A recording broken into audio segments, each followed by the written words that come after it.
بلند کیا ہے، اور وہ رسول اللہ صلی اللہ علیہ وآلہ وسلم کا ہاتھ ہے۔ تو ہاتھ بلند کرنے والے کا بھی تذکرہ ضروری ہے، اس لیے مجھے یقین ہے کہ آپ احباب جو ہے وہ اس کو محسوس نہیں کریں گے۔ عابدی صاحب تو ہمارے بھائی ہیں اور انشاءاللہ تعالی جو ہے ان کے ساتھ ہمارا سلسلہ رہتا ہے۔ آج ہم اس عظیم موقع پر جو خطابات سن رہے ہیں اور ہمارے ایران سے جو مہمان تشریف لائے ہیں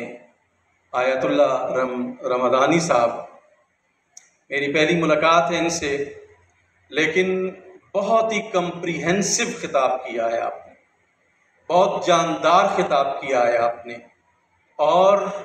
میں یہ سمجھتا ہوں کہ انقلاب اسلامی ایران نے بہت ہی جلیل القدر علماء کرام پیدا کیے ہیں جن کی دونوں آنکھیں روشن ہیں، دین کی بھی اور دنیا کی، دونوں پہلوؤں کو وہ دیکھتے ہیں۔ پاکستان کو ایسے علماء کی بہت اشد ضرورت ہے۔ غدیر ہمارا ایک ایسا عظیم موقع ہے جس پر مولا علی کرم اللہ تعالی وجہ الکریم کی شان اور آپ کا مقام اور آپ کی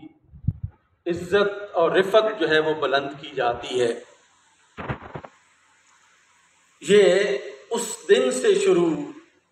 جس دن سے غدیر کا یہ واقعہ آیا اور یہ عظمت مولا علی کے حصے میں آئی۔ صحابہ کرام نے، جیسا کہ فریدی صاحب نے بھی کہا، کہ اس کو انڈورس کیا، اس کی ستائش کی، بلکہ سیدنا سعد بن ابی وقاص رضی اللہ تعالیٰ عنہ جب مولا علی کرم اللہ تعالیٰ وجہ الکریم کے بارے میں بات کرتے ہیں، ہمارے محدثین نے آپ کے اس اثر کو بیان فرمایا ہے کہ سعد بن ابی وقاص رضی اللہ تعالیٰ عنہ نے ارشاد فرمایا کہ مولا علی کو جو 3 خصوصیات دربار رسالت مآب صلی اللہ علیہ وآلہ وسلم کو ملی،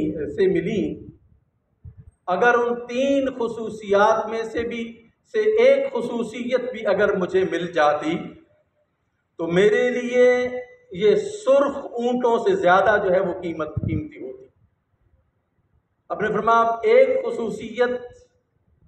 کہ تبوک کے موقع پر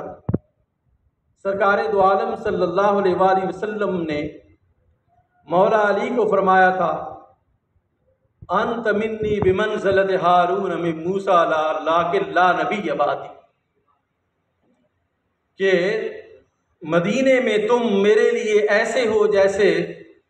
موسیٰ کے لیے ہارون تھے، لیکن میرے بعد کوئی نبی نہیں ہے۔ دوسرا، خیبر کے مقام پر رسالت مآب صلی اللہ علیہ وآلہ وسلم نے ارشاد فرمایا تھا، لأعطین الرایۃ غدا رجلا یحب اللہ ورسول، کہ میں کل جھنڈا اس شخص کو دوں گا کہ جو اللہ اور اس کے رسول سے محبت کرتا ہے، وَيُحِبُّهُ اللَّهُ وَرَسُولُهُ، اور اللہ اور اس کا رسول بھی اس سے محبت کرتا ہے۔ تیسرا یہ غدیر کا مقام ہے۔ سعد بن ابی وقاص فرماتے ہیں کہ اس موقع پر جب سرکار نے فرمایا من کنت مولاہ فعلی مولاہ، تو یہ تیسرا مقام، ان 3 مقامات میں سے مجھے ایک بھی یہ خصوصیت مل جاتی تو میرے لیے یہ سرخ اونٹوں سے زیادہ جو ہے وہ بلند ہوتی، اس کا مقام اور مرتبہ بلند ہوتا۔ غدیر ہمیں اتحاد امت کے تناظر میں اس کو دیکھنا چاہیے۔ بالکل مقررین نے درست کہا کہ جب تمام صحابہ کرام نے اس کو قبول کیا تو ہمیں بھی اس کو قبول کرنا چاہیے اور اس کو اتحاد امت کے طور پر دیکھنا چاہیے کہ ہم کس طرح اس موقع پر متحد ہو سکتے ہیں۔ دیکھیں، یہ تھیوریٹیکلی بات کرنا بڑا آسان ہے، لیکن عملی طور پر اس بات کو ذرا پریکٹیکلی طور پر اس بات کو لے کے آنا مشکل ہے۔ لیکن علماء کا کیا کام ہے؟ علماء کا کام تو یہی ہے کہ علماء جو ہے مختلف مشکل مسائل کے درمیان تطبیق پیدا کر کے مشکلات کو حل کرتے ہیں، اپنے علم کے ذریعے سے حل کرتے ہیں۔ آج ایک طرف 18 ذی الحجہ کو مولا علی کرم اللہ تعالی وجہ الکریم کے اس اعزاز کی بات ہے، اور دوسری طرف جو ہے وہ سیدنا عثمان غنی رضی اللہ تعالیٰ عنہ کی شہادت کی بات جو ہے وہ اہل سنت کے